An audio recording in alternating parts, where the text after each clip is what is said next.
కులగణన సర్వేతో తెలంగాణ రాష్ట్రం ఆదర్శంగా నిలుస్తుందని ఎల్లారెడ్డి ఎమ్మెల్యే మదన్ మోహన్ రావు తెలిపారు. జిల్లా కేంద్రంలో నిర్వహించిన కులగణన అవగాహన కార్యక్రమంలో పాల్గొన్న ఆయన మాట్లాడుతూ 2023 నవంబర్ 10న కులగణన జరగాలని రాహుల్ గాంధీ చెప్పారని గుర్తు చేశారు.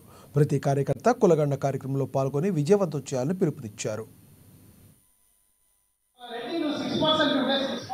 మన దగ్గర ఇవాళ కాంగ్రెస్ పార్టీ కేడర్ ప్రతి గ్రామంలో బలపడి ఉన్నాం.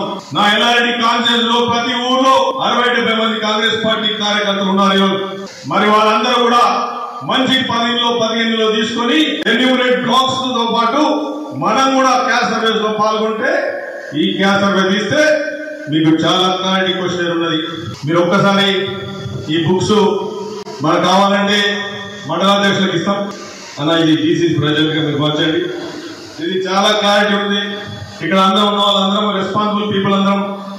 దీనిలో కోర్ట్స్ ఉన్నాయి, దీనిలో విద్య ఉంది, ఆరోగ్యం ఉంది, రాజకీయం ఉంది, ఆస్తులు ఉంది, కులము ఉంది, జెండర్ ఉన్నది.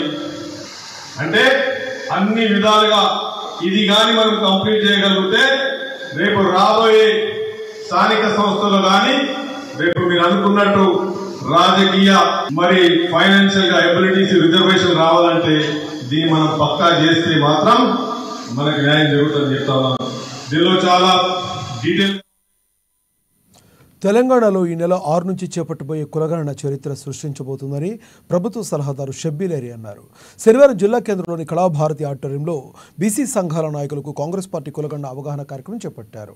ఈ సందర్భంగా షబ్బీర్ అలీ మాట్లాడుతూ అనేక సంవత్సరాలుగా బీసీలు తమ సమస్యలను ప్రభుత్వాలకు విన్నవించినా ఏ ప్రభుత్వం పట్టించుకోలేదన్నారు.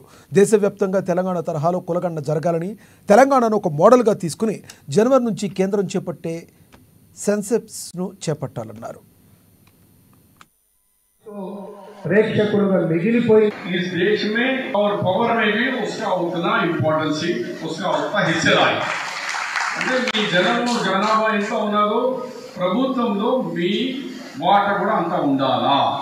మీరు కూడా అప్పటి నుంచి అడుగుతున్నారు, సార్ మేము బీసీలో ఎంత ఉన్నాం, ముద్రాజ్ ఎంత, మున్నూరు ఎంత, ఎస్సీ ఎంత, మంగళ ఎంత, వాషర్ మ్యాన్ ఎంత, సాకలి ఎంత అని 11 సంబంధించిన 700 పత్రం లేదు. కేసీఆర్ ఏమో 1 లక్ష రూపాయలు ఖర్చు పెట్టింది పాపం. ట్రైన్ల మీద బొంబాయి నుంచి, సూరత్ నుంచి, దుబాయ్ నుంచి 50-50 వేలు టికెట్ కొనుక్కొని వచ్చారు. అదాన్ని ఎక్కడ ఉంది ఆ సర్వే తెలియదు. అంటే కొందరు అంటారు ప్రభుత్వం మీడియా ఉందిలా తీసుకుంటే కాదంటే దాని వాల్యూ లేదు. ఎందుకంటే ఏది ఇప్పుడు మేము జరిగినా కానీ 1 నెలలో ఈ సర్వే కాగానే ఈ సర్వేకు క్యాబినెట్లో పెట్టి, అసెంబ్లీలో పెట్టి, హైకోర్టులో పెట్టి ఇదో ఈ క్యాస్ట్ అది ఈ సంఖ్య ఉన్నదని చెప్పినప్పుడే దాని యొక్క వాల్యూ పెట్టనే లేదు. కానీ మనం అంటున్నాం హైకోర్టులో కూడా మనం ఎటుపడితే చెప్పినాం ఈ సంఖ్య మా దగ్గర రాగానే ఆ సంఖ్యాపరంగా